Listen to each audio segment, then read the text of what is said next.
So, anyone who follows me on Twitter knows that Clancy not being dead is the steepest hill that I will die on. The thing is, things have changed, but only a little. Clancy is not dead. He was or will be almost dead, but he's alive and he's different. Firstly, I'll say what Clancy represents in this metaphor of Dema and Trench.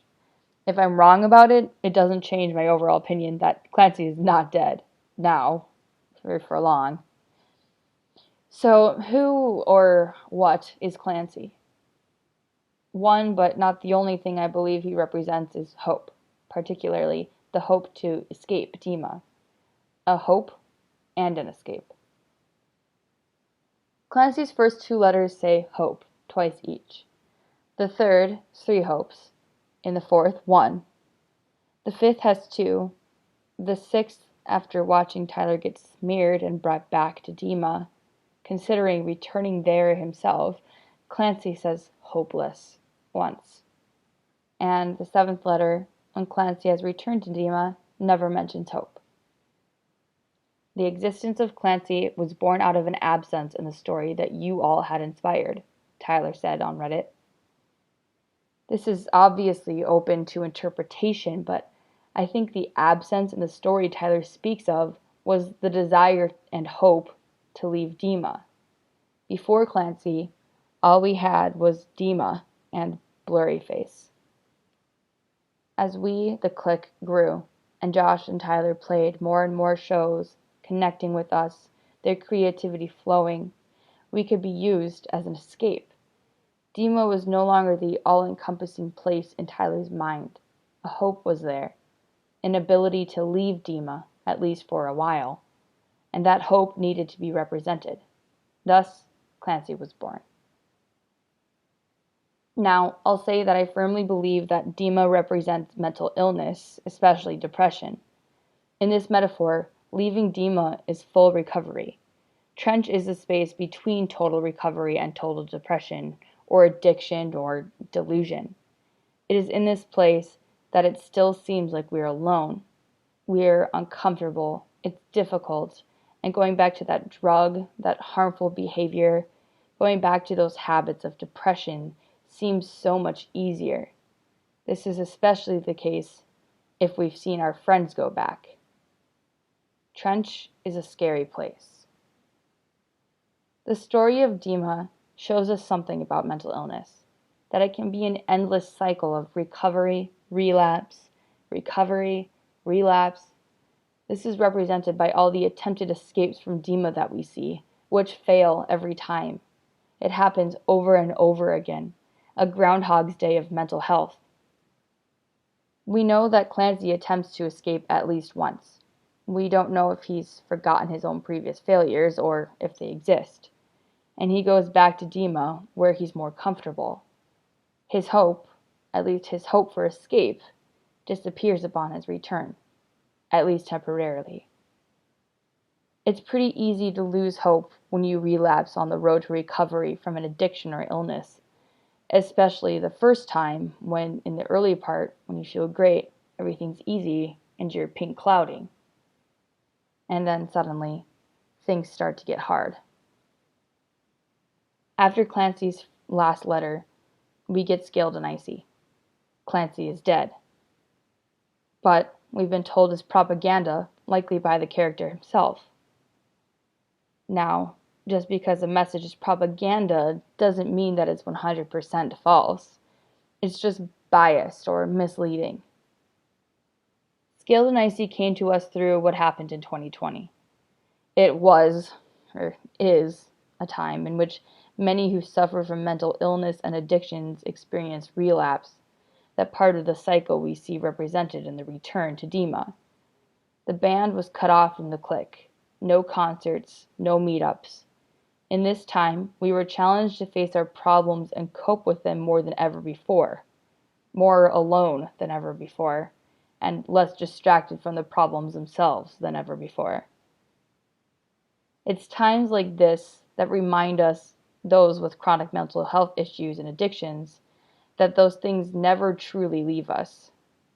Many of us who have dealt with these problems for around 10 years or longer might give up hope, or we realize that without the ability to escape, we must learn to use it to our advantage, to use it to create. Creation through destruction. In this house, we got Feng Shui, notorious in the octagon. Tyler, what are you talking about?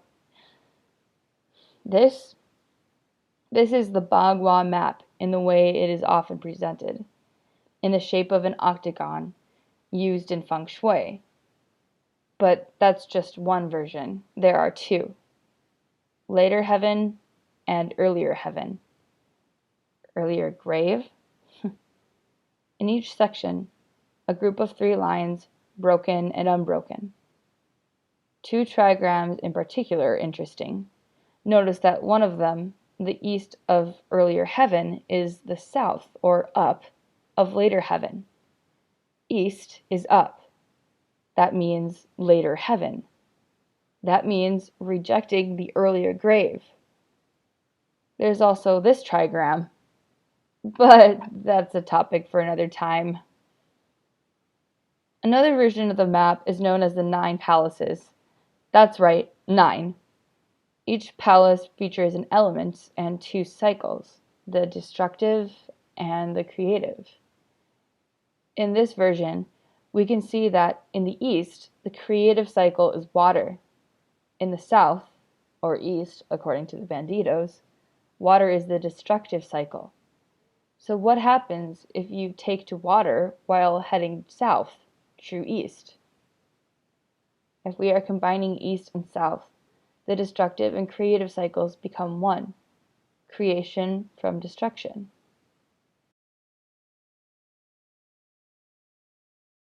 Sometimes I close my eyes to try to escape.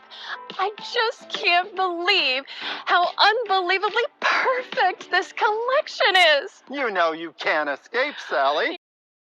You can't escape. There is no hope. You cannot escape mental illness, not through it.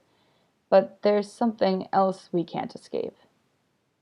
The only true escape from the former is the latter inescapable, death. So we, hopefully, choose not to escape. Some think the only other option is death, but they're wrong. What about change? I don't think Clancy's dead, but maybe he's changed a lot. Maybe the old Clancy is dead. The bishops just don't want us to think there's anything more to it. In this time, after many years of escaping and returning, recovering, relapsing, creation, destruction, witnessing the never-ending cycle and circling the track, perhaps it's time to break the cycle in half. But instead of just sticking to one half, the 2 halves become one.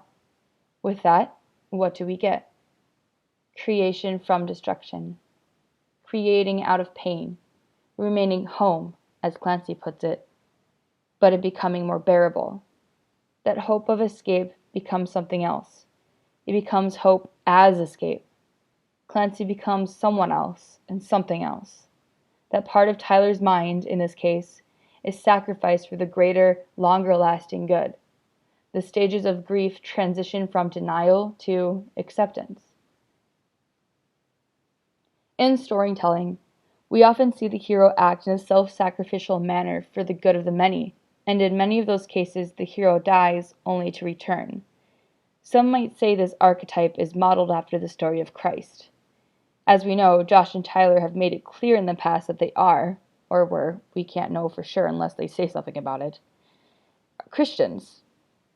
Stories like the Chronicles of Narnia, Harry Potter, The Matrix, and more all feature Christ figures who die for the greater good but return soon after.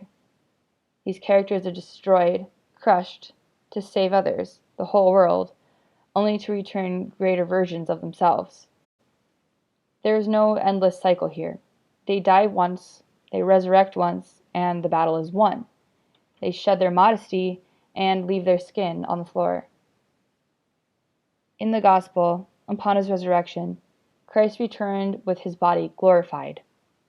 In this glorified body, as Christians refer to it, he sometimes appeared as a ghost, walking through walls and suddenly appearing to his friends. His body was still physical, he could be touched, only he had changed, transformed. A few of his friends had glimpsed this transfiguration,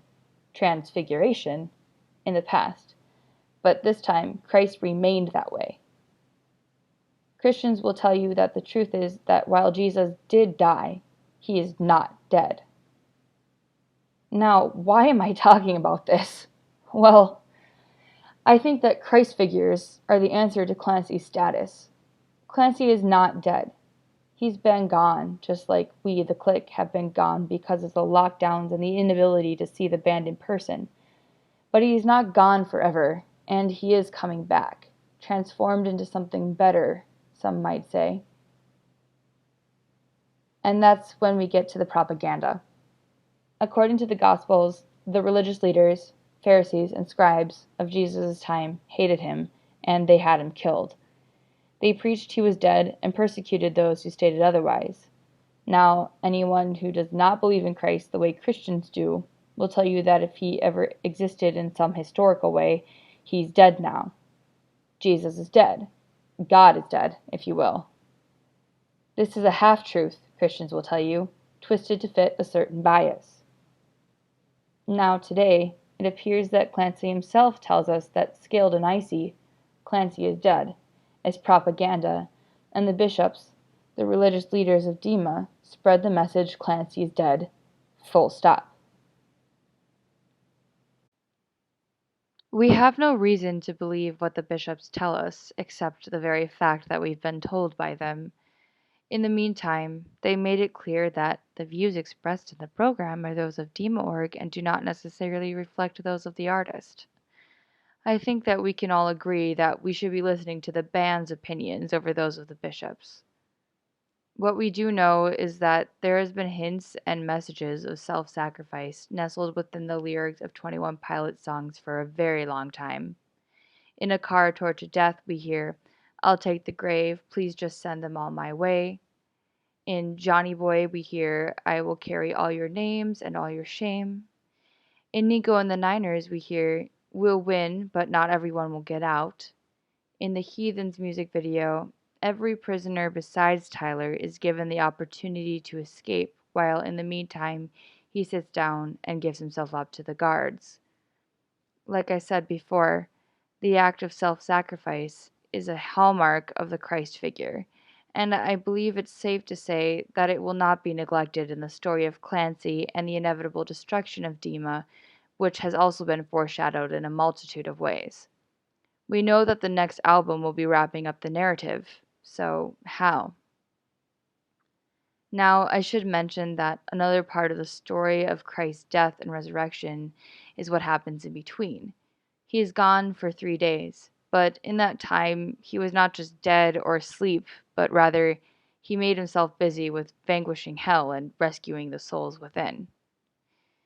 Imagine, if you will, that Scaled and Icy is the story of Clancy following his return to Dema at the end of his letters. All we get from him is a lack of hope in the final letter, and then silence. But Scaled and Icy could actually be the end of that silence, starting with the message from Christmas Saves the Year. I will start by saying that the bishops perceive everything in reverse. Blurryface slashes his O's backwards. This is reminiscent of many horror stories of demons writing in mirror images. So, since Scaled and Icy is put out by Dema.org themselves, let's look at Scaled and Icy backwards too. I'm going to go through this as quickly as possible. Looking at it backwards, we start with Formidable. I'm going to skip Redecorate and Bounce Man for the sake of time. Let's say Formidable is in the point of view of Clancy. He returns to Dema of his own free will, but he knows about the spell of smearing as he has seen and described the smeared in the past in his letters. "I won't break your heart if you can break my spell," he says to the bishops. After Formidable comes Mulberry Street, which is clearly sung by the bishops. I think in particular it is sung by the bishops to Clancy upon his return to Dema. Then we get Never Take It, which in this storyline is the banditos coming to Clancy for the first time, preaching against Dema, vialism, and the bishops. Then we get Saturday. Saturday is much more important than it first appears, and this has been made clear with the obviously lore-heavy music video. Saturday is again the banditos, and they are laying out the plan for escaping Dema, including the submarine. After the plan is laid out, Clancy sings about being underwater. Then, in the outside, Clancy starts to remember all of the previously failed perimeter escapes. He sees kids trying to take his vibes, likely citizens of Dema who have never tried to escape and now are following his example. But he views the plan laid out in Saturday as the same as the rest in the endless cycle of escape attempts. So he says he will tape his eyes in order not to fall asleep again. In Choker, Clancy says he knows it's over and no one is coming for him. He's decided to stay behind in Dema, only he isn't just giving up, but instead he's fixing the plan that has already failed so many times. Now, in the music videos for Shy Away and Saturday, we are presented with images of destruction, and it appears that it is the destruction of Dema. I do have to point out that trash is heavily involved in these images. Whether that has something to do with Clancy, I will leave up to interpretation. The point is, Dema is being destroyed. Remember what I said about Feng Shui, east and south, east is up? Creation from destruction. For this video, for now, I will say this.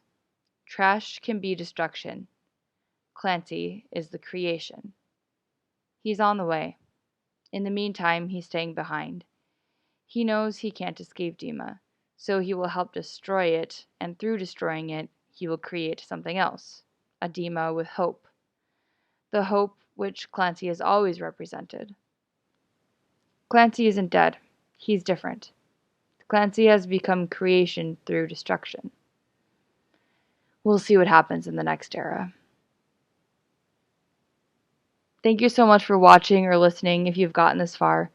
This video is somewhat of a synthesis of all the theories I have been putting together since Scaled and Icy first came out. I have included links in the description to all the threads I referred to. I can feel the comments saying this is a stretch already coming, and all I can say is please be patient.